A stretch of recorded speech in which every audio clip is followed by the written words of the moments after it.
日本人と日系人、この2つは似たものということなのでしょうか。日系とはただの単語に過ぎず、カナダではもう特に意味を持たない言葉となってしまったのでしょうか。対象となる人を指す際に使う言葉なのか、それとも相手に自分のことを伝えるためのものなのでしょうか。純血の日本人でも海外で生まれると日系人となってしまうようですが、この言葉の意味とは何なのでしょうか。Quite often, when people are used to being involved in something, when changes take place, some people don't like changes, and that's sort of the conservative approach. And we see this in all kinds of cultures. We see this in the arts. We see this in the food cultures, you know. There's complaints that, you know, we don't have any more traditional Japanese restaurants in Vancouver. Well, maybe that's true, but this is how it's evolving. And I think the Japanese Canadian community, and I think we should call it the Nikkei community rather than just say the Japanese Canadian community. I'm speaking now in English, so I use the word Japanese Canadian, but really it's the Nikkei community. And it's evolving, and it's evolving the way it has to evolve and the way it should evolve. My son and my daughter would not eat Japanese food in front of their friends. And there was an official government decision that they don't want no Japanese ghettos. Right. So we were forced to, so we lived in Campbellstown, then we moved to a place where they say, there's too many Japanese people here, I better not bring you into the street, you know. So they try to keep it spread. So what happens? Our children grow up and they get to be, you know, they don't know they're Japanese, they just grow up intermarriage. So I always tell the newcomers or people that are here today, I always say that multiculturalism, we're the founders. You know, we're the founder of multiculturalism, thanks to the government. Thanks to the government, because it's the government that forced us to do it. But the right thing to do too, right thing, because give us an opportunity to not be into ghetto where we're just closed in. We're outward and reaching out. Intermarriage takes place, and all the beauties of intermarriage comes out. I think the mixed marriage is good. Yeah. Everybody should mix in. In my early days, we didn't mix in because I didn't want my kids to go through difficult time being mixed kids, you know. Right. Mm-hmm. Yeah. So I felt I had to find somebody my own nationality. But now I feel differently. Mm-hmm. I've always been in search of identity. Who are we? Why are we here? Or you know, this kind of a search of identity. And we've always had that because we were always a minority. And we were segregated, discriminated against before the war in many ways, socially and occupationally. There's lots of. And then the war, of course, the evacuation, the forced removal, that you're no longer Canadians, you are the enemy, and so forth. And then after the war, you know, it's okay, you can stay here after all, kind of thing. I remember in 1953 when I had just come back from Japan and I was in a JCCA, and I was, I guess, active, or I joined the activities of the JCCA from that day, from that time. But there was lots of suggestions by the Niseis. We don't need the JCCA anymore. If we have the JCCA, Canadians, and they use the word Canadians, Canadians will always look upon us as Japanese. So we don't need the JCCA. We're Canadians, so we shouldn't need a Japanese organization. That's how strong the evacuation forced the Niseis to think. And the extreme of that thinking was that, okay, the war's over, we're now accepted back in our society, we are now Canadians, we're not going to eat with chopsticks. We're not gonna eat shoyu. We're not gonna eat broiled fish. And even if we do, if the Hakujin friends come, we're gonna put it away and then bring out our knives and forks. We're gonna prove to them that that was so wrong, but it was a reaction. Well, the Sanseis, growing up under that, are again saying, well, they're not the Niseis, they're quite different. They don't have a language thing. A lot of the Niseis, my age or older, in the 1960s or even 70s, were very hesitant to go to Japan.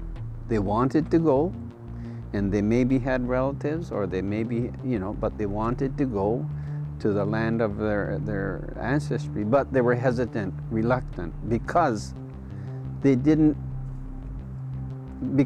speak proper Japanese, like the Japanese, and the Japanese will look upon them, why they don't speak Japanese when they look like the Japanese. There was no understanding, of the Nisei background, and a lot of Niseis didn't want to experience that, so they didn't go to Japan. A lot of Niseis that moved east did not deliberately come back to Vancouver. They didn't want to go through that experience of what they went through before. So we had that kind of situation.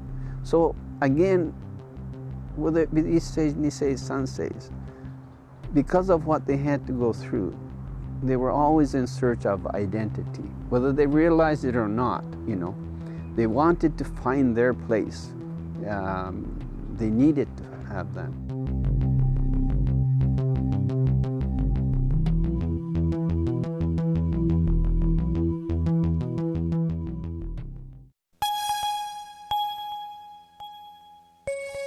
I mixed in well with everybody because I, unlike the Powell Street kids, because I spoke good English, because I played in English, because I lived in a cosmopolitan area, and we all played on the streets, and so we were, Ukrainian, Chinese, black, Italian. We all played together, and our common language was English.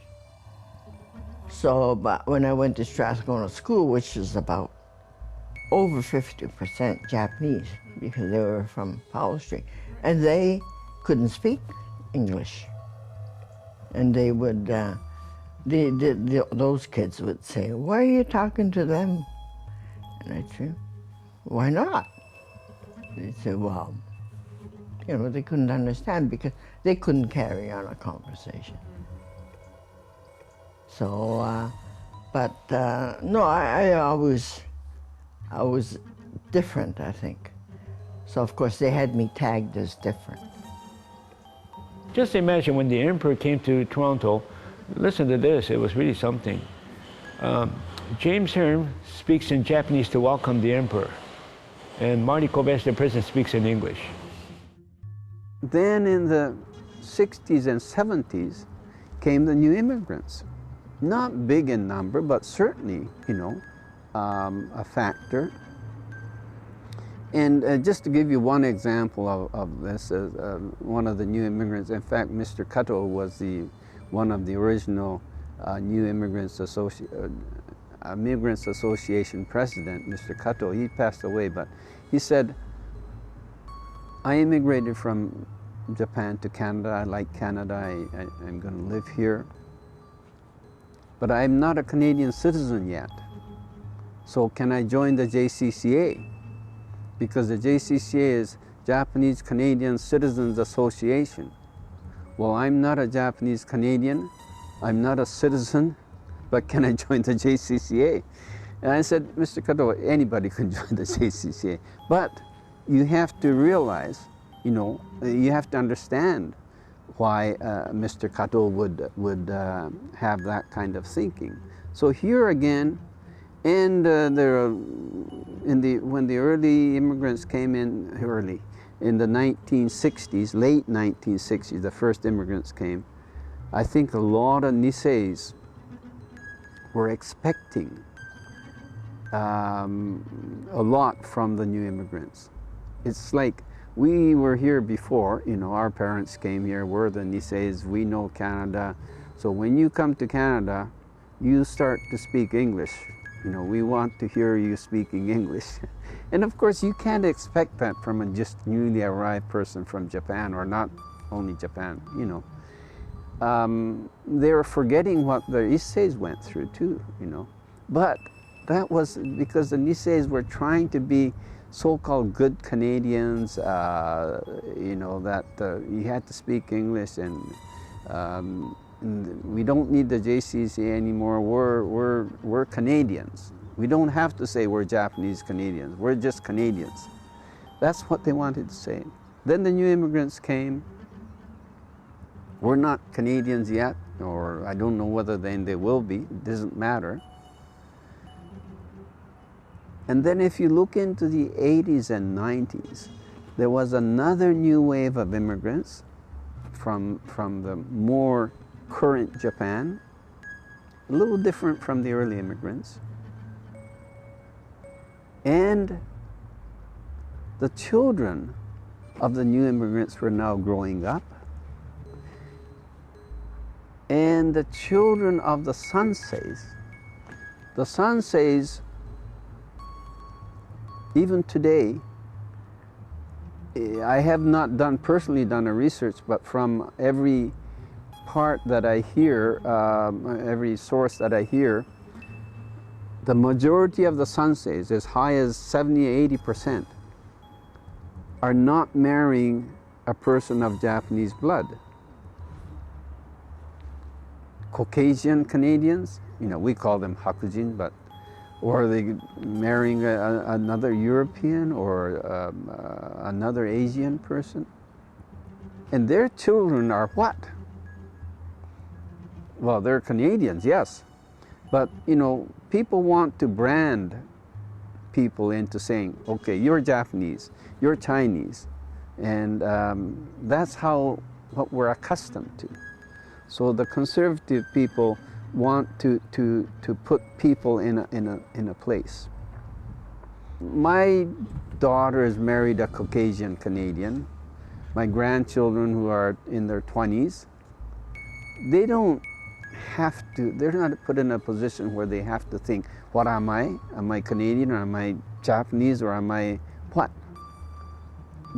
They don't have to think. They don't think, and they don't have to think. That's fine. But let's not brand them. Let's not say, well, you're half Japanese and half Canadian, therefore, you know, we should not do that. It's very hard because if you're third generation, fourth, and they're almost Canadian, they can't speak Japanese. But if they come from Japan, newly, they speak Japanese, but they don't want to. So I don't know, they can't mix. Really? Yeah. No, it's a newcomer. They stick together. We at the Culture Center have been working very hard, you know, to get the new immigrants to take the leadership role and like to get involved, because the future of the Culture Center, to carry the culture, we need the new immigrant people. So we work very closely with the JUSHA. That's why the JUSHA is the new immigrant, called New Japanese Canadian Association. Okay, so like, and they are on our board of directors. The Shinkekai, which is Japanese business people, we work close with them because they need to have a place.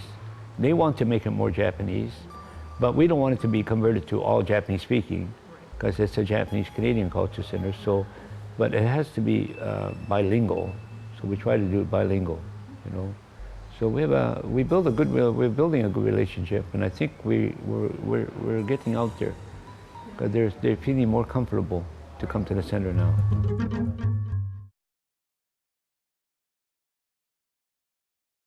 Well, for me, I think when I think of Nikkei, it means Japanese outside of Japan. Well, Nikkei is you're Canadian with the Japanese background or ancestry, and you know, before we were called Japanese Canadian, and a lot of people don't like to be the hyphenated person. So I think Nikkei is more appropriate. To me, it's a sort of a catch-all term that has to do with the Canadians of Japanese descent, the history that comes along with that, and the shared sense of history of the community that came along from sort of the late part of the 19th century into today. Nikkei, basically, to me, it means personally my personal connection. So if somebody asks me if I'm Nikkei, then I say yes. I've never been to Japan, but I do have Japanese heritage. So.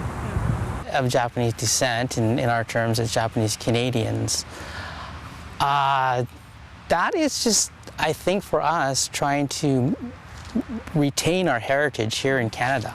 Right. And it's quite unique that the situation we had after the war, and we assimilated. We actually assimilated too quickly, and we risked losing it. So I think it's really important that Nikkei now continues to be being Japanese Canadian. Really entered my vocabulary too much. I think the definition of it is fine, or that I am a Nikkei-jin, but yeah, I identify with being Japanese Canadian. It means of Japanese ancestry or of Japanese background. Well, I guess basically that's what it means to me. But if you look at the two characters, Nikkei, the first one stands for the sun, coming from Nihon, Japan, and Kei meaning sort of the lineage of, and it has the characters for string. And so basically what it is all those who have strung out from essentially originally Japan. So that's Nikkei. It's really very broad.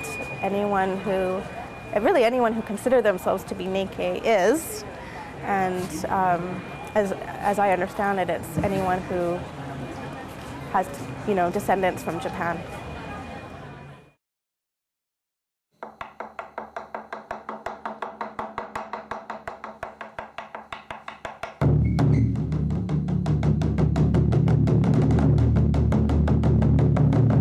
エドモントンに立ち寄った際、太鼓奏者のグレッグ・清水に会う機会があったので、日系人としての意識などを聞いてみました。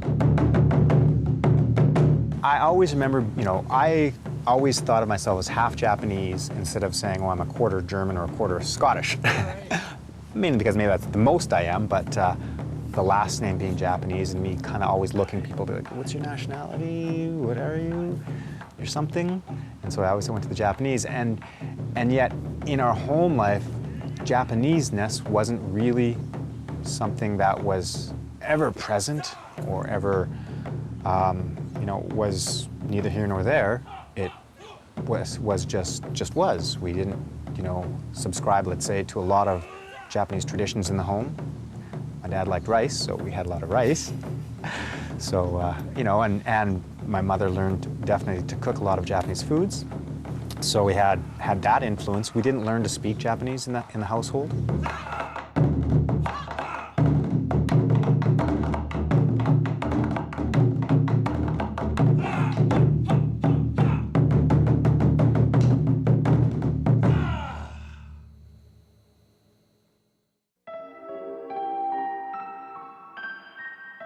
A lot of the people that are intermarried, the children tend to come to the Japanese side of the marriage, fortunately. Yeah. And when we had the leadership course, nationally, we said that we have to remember and keep, because we have the name Japanese in our name, we have to uphold that, the Japanese culture.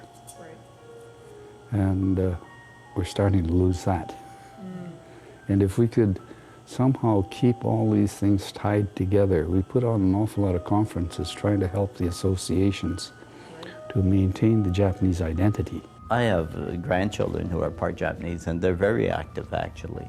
They even know more Japanese than I do because they took the language and they do the cultural things. But that's not the norm. I think with most people who are in mixed marriages, the children are not as active in the cultural activities. and we're trying to get them to be involved more. Now that particular period, the immediate post-war era, you know, I've always was of the belief that it was probably the most damaging era, you know, period for our community. And especially if you were young during that period, you know, which all of us were, because prior to that, despite whatever kind of discrimination and racism that we had to face, that we could always retreat to, you know, Little Tokyo, to Steveston, you know, or to the community around in the Fraser Valley and Port Hammond, where my family were, you know, they were all from Fukuoka camp. So there was, and even the camps, you know, in some sense we were isolated from all that. Well, bang, you know, that all changes after the camps are closed. You either get deported to Japan, they called it repatriation, which is crazy because my patrial is Canada, you know. I can't be deported to a foreign country. I can't be repatriated to a foreign country. Well, we took the option of going out east and settled up there. But, you know, like, it isn't like Mr. Jones relocates to Chatham because he's got a better job. Right? No, we went out there in like isolated pockets, and we went still bearing the stigma, the official stigma of enemy aliens, which wasn't dropped until 1949 when the last of the War Measures Act was finally rescinded. In addition to that, I mean, you know, I can remember going to movie theaters in Chatham and seeing, you know, war movies, and John Wayne, that wonderful, heroic, white, handsome, tall icon of manhood, mowing down these evil yellow creatures, you know, who are treacherous, cruel, bayoneted babies, and so that was us, you know, which really plays havoc on one's sense of self. You know, I desperately wanted to be John Wayne, but every time I looked in the mirror, there was this like damn Jap looking back at me. So, where's that leave you? Whether they realize it or not, have been searching for their identity, and people have found it. People are content, but there still are people who need to find their identity, need to find their place where they belong.